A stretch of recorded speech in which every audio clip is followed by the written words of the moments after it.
Lundi prochain sera le premier jour d'une phase nouvelle, d'un redémarrage de notre vie sociale. Ce ne sera pas une vie totalement normale. L'ensemble des membres du gouvernement qui s'est exprimé aujourd'hui l'a dit clairement, mais ce sera le début de cette nouvelle phase. Elle demandera de la part de chacun des Françaises et des Français de la discipline et de la responsabilité.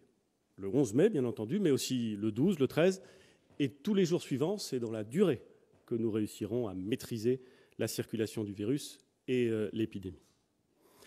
Je suis confiant sur le fait que nous saurons faire preuve collectivement de cette discipline et de cette responsabilité. Le déconfinement progressif ne doit pas être le signe ou la marque du relâchement de notre vigilance. Nous allons aborder les jours et les semaines qui viennent avec pragmatisme, en continuant tout au long du mois de mai à adapter notre plan au retour du terrain, à poursuivre le dialogue avec les élus locaux, à apprendre d'éventuelles difficultés qui se feraient sentir. Je voudrais remercier très chaleureusement tous ceux qui contribuent à préparer cette journée du 11 mai et cette phase qui va débuter lundi prochain.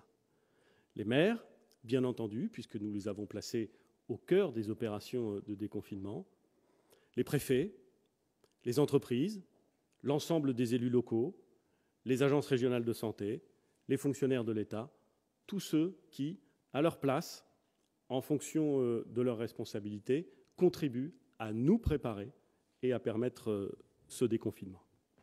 Dans 3 semaines, à la fin du mois de mai, nous saurons précisément où nous en sommes. Nous saurons si, oui ou non, nous avons réussi à contenir l'épidémie.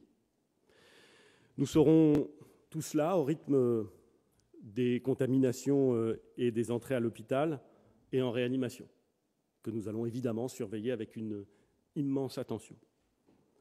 Si ces nombres et si ces chiffres restent bas, nous pourrons nous en féliciter et passer à une nouvelle phase, élargissant nos espaces de liberté dans de nombreux domaines particulièrement importants pour l'été qui vient.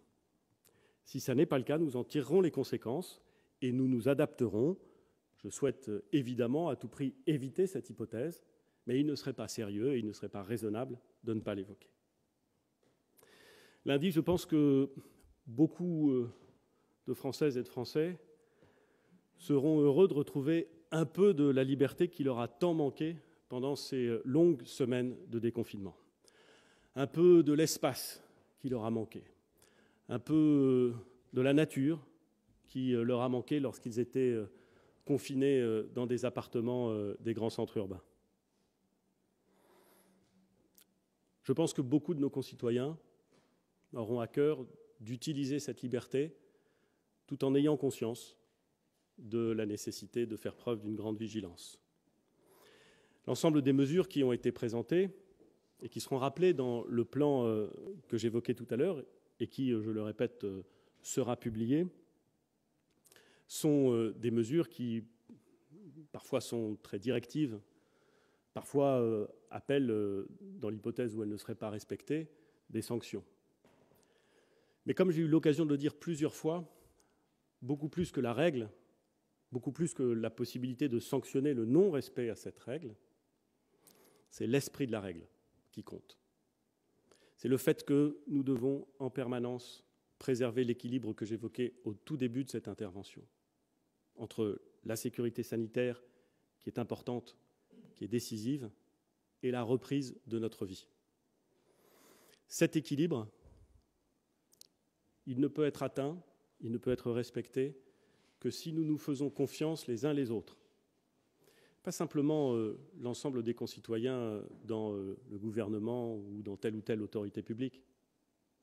Les uns les autres, entre nous, si nous avons tous compris ce dont il s'agissait. Et je veux dire qu'en la matière, j'ai confiance.